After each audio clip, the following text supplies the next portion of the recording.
Right now, I want to talk about the mechanics of throwing the football.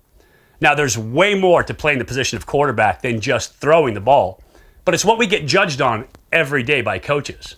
And so it's important to become the most efficient passer possible for your body style. That said, there is so much more to the position, like learning to read defenses, understanding timing, being able to throw off balance. All of these things matter as a quarterback. And to that end, we have a library of content here at EliteAthletesTV.com that quarterbacks and coaches can use to hone all of the skills needed to perform at an elite level from the pocket. Right now, I'm going to focus on pure mechanics of throwing the football so that when you or your quarterback practice, you can focus on becoming the most efficient and accurate passer possible. I'll be using a lot of technical information and definitions.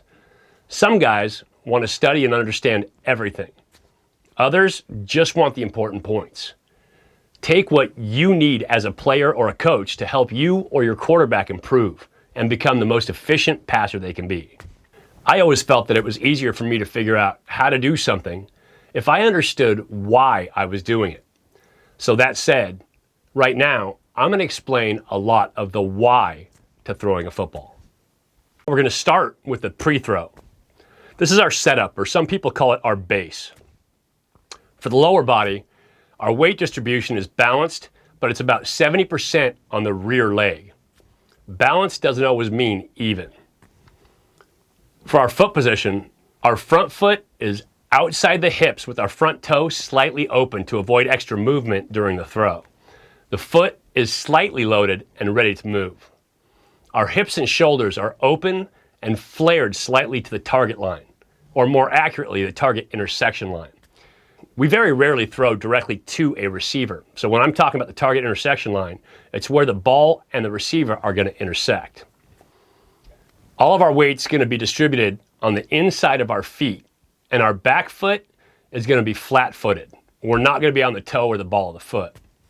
The passer's standing tall for vision, but still has flexion in both knees. That way they're still agile and balanced. In the upper body, the ball position is going to be about 2/3 back on top of the pectoral shelf.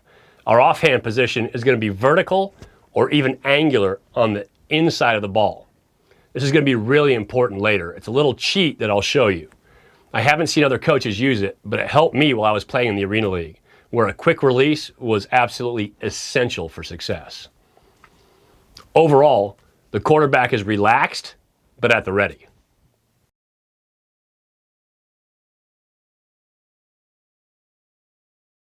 This next phase is where I differ a little from other coaches, and this is the extra phase that I add in. I call it the gather or load phase.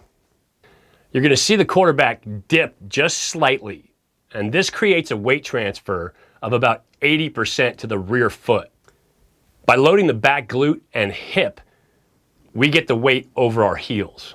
All strong, accurate throwers throw from a strong, stable base. That means that the back foot is firmly planted at 90 degrees to the shoulders and target intersection line.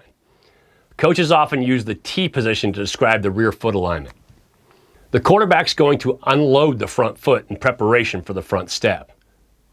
Our arms, shoulders, trunk, and neck are all relaxed but ready to load. Our offhand slightly increases rearward pressure on the ball, which aligns the front shoulder perpendicular or 90 degrees to our target intersection line. The reason I add this phase is, having played professionally for 11 years, I understand that there are times when, as a quarterback, you're going to have to hold the ball, waiting to throw, as a receiver either breaks into an open hole in zone or is trying to put a little extra to sell his route versus man. When you hold the ball in that split second, you want to hold it in the load phase. If you hold it in that pre-throw or base phase, then you have to dip to get here, and it takes extra time. It's less efficient. You can easily add this to the next stage, which is the step and separate phase, but I like to have it as a separate phase because I coach it, and I coach quarterbacks how to be able to hold that ball and wait in anticipation for a receiver to come open. Now, it's time for the real motion to start. Stage 3 is where we step and separate.